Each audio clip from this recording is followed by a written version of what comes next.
So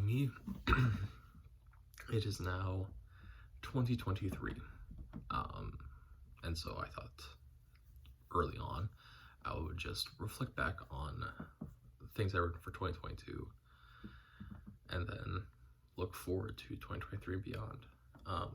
So I think this is a very good start to this long-term project, right? I read 45 novels, novellas, or collections of some sort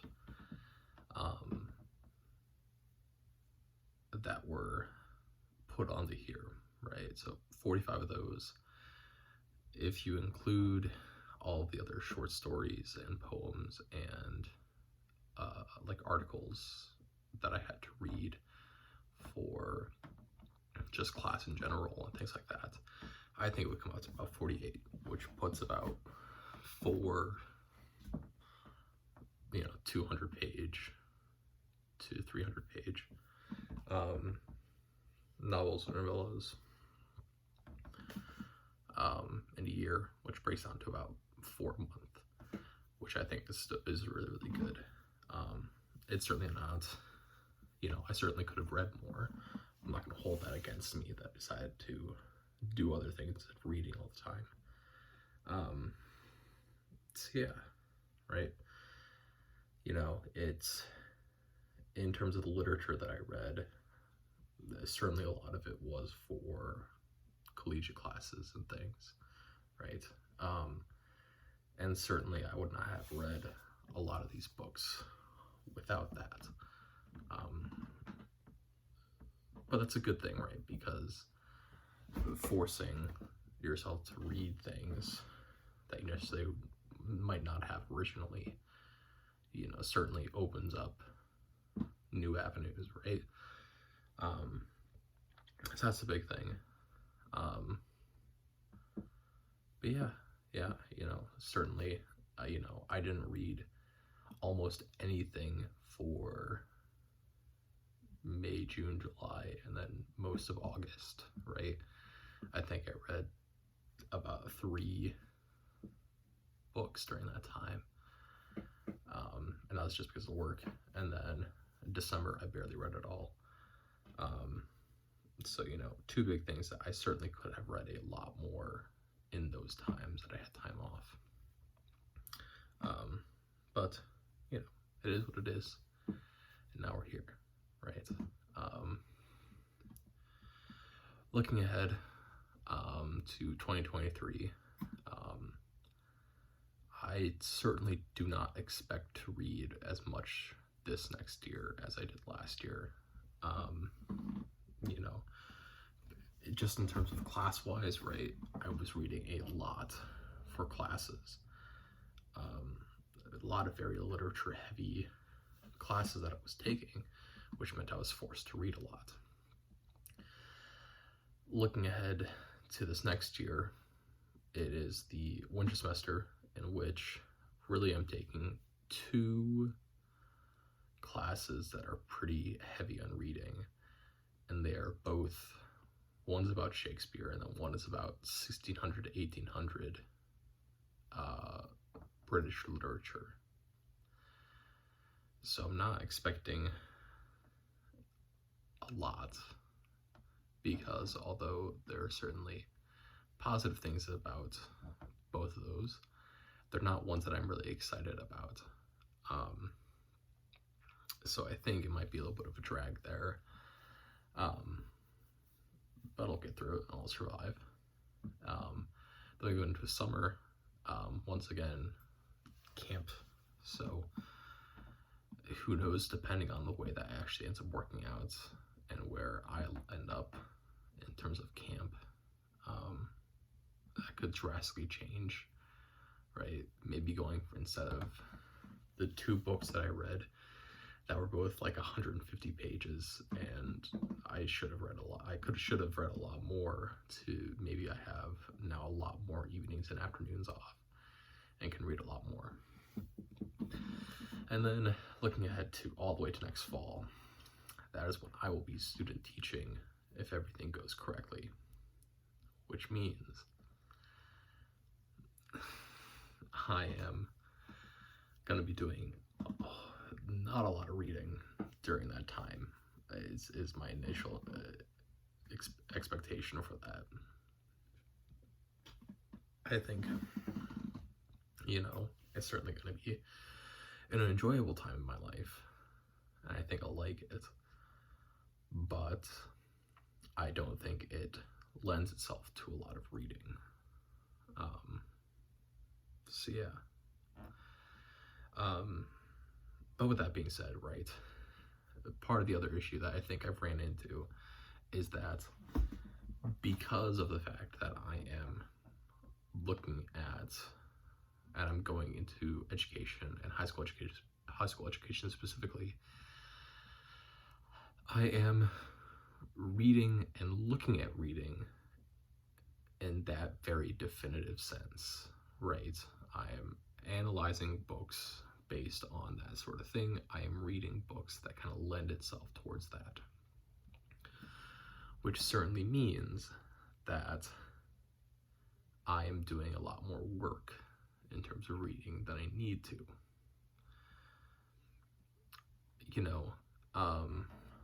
It's one of those very hard things in which you can look at the academic side of novels and literature and things, and you can look at the fun, lighthearted side of things, right? And I think that is a move that I need to start taking a little more seriously. I don't think, in terms of reading, I don't know if I've ever really read a lot of those books that are just for fun, right? I don't think I've read a lot of those. I can't really off the top of my head. I think I do my best to take away and analyze books. And so just the fun of literature and just making a movie in your head hasn't really been a thing for me, right? And so maybe I need to start doing that, right? Because that is also a huge part of reading, is going beyond this idea of what can I get out of this academically, what morals or lessons can I learn from this. There's a step beyond that in which reading, it just has to be enjoyable, right? So I think that's going to be, I certainly don't think that's going to be a move that's going to happen immediately, right? I'm not going to stop reading difficult things, or reading things that I feel can be treated and taught in classrooms. I'm not going to fully move away from that, but I certainly need to start introducing myself to some of those types of novels that are just for fun, and they're not big heavy hitters that talk about things.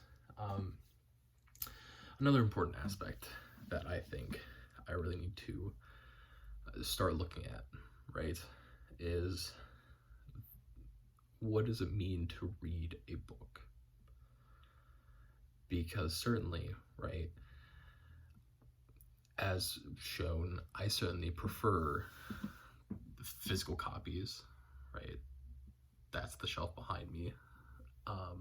I certainly prefer physical copies. I certainly prefer to have A to B stories and novelizations and things. But, things like audiobooks are still reading, right? It's just that instead of physically reading the novel, you are having it read to you, which still certainly counts as reading, right? But going beyond that, what constitutes reading, right? Because we can make the differentiation between what is a movie and what is a novel, right? We can understand and separate those two things. And we can still separate watching a movie from being read in an audiobook, right? Listening to an audiobook. We can still identify that they're two separate things. But when it comes to things like games, where does that line really cross, right? Because usually from when I've talked to people, their differentiation between a book and a movie and how those things interact is that movies are things that you just are happening to you and you're just seeing them, versus books in which, and being read an audiobook, in which there's a form of interaction that's taking place in which is happening in your head. So that brings up the question of something like a game, right? It lands somewhere in the middle there, right? Because there is some interaction happening, but also what's happening isn't necessarily happening in your head. It is happening in front of you and it's being portrayed to you directly, right? So how much of that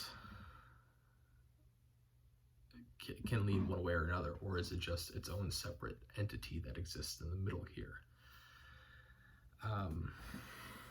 It's certainly a question that I don't think I'm ever gonna have a full answer to, but it's one that was worth bearing thinking about, right? Because certainly there are games that I wouldn't consider books or novels, right? They're not very story driven, they're very action driven, they're very having the player just do things and don't really care about the story. But then I've played a lot of games that are very story centric and involve the player reading a lot and having to take in a lot, right? And even to an extent, one of the games I just played is Hercule Poirot's The First Cases, I think is the name of it, which I want to say was released 2 years ago, maybe a year and a half ago. But right, it is a game adaptation of a novel, right? But you're still being forced to do a lot of the interactions and make a lot of decisions on your own without it being told to you. So where does that fall in that spectrum of things, of media, right? Or because it is being presented on a screen, therefore it can never, ever, ever be a novel or literature. But then that brings up the question of, if you go see a play, does that count as literature? Or is there some difference between me reading a play and me seeing a play that is somehow a differentiation between the two, right? All very important questions when it comes to literature, right? Is what does it mean to read a book? Because should the real question be, what does it mean to experience a book or a novel or a play, right? Or a poem or a song? If I sit down and I listen to an entire album that's meant to be together and tell the story throughout, does that count as literature? I'm just doing the same process that I will with an audiobook. It's just that instead of it being a novel, it is music. So what is the difference there? All very important questions. They really are. Legitimately, in terms of when we look at education and teaching and things like that, what does it mean to have a student do free reading? What does that mean? because we already differentiate between academic novels and fun novels. But then what about, and then we get audiobooks, and then we get fun audiobooks, but then do we get music, and do we get games? Because these are the same experiences. We're still experiencing literature, but it's just not in the way that it would normally be presented, in the way that we normally think about what literature is. You know, maybe I have a whole career ahead of me thinking about that and trying to really define that. And that's that. That's 2022 and looking ahead to 2023.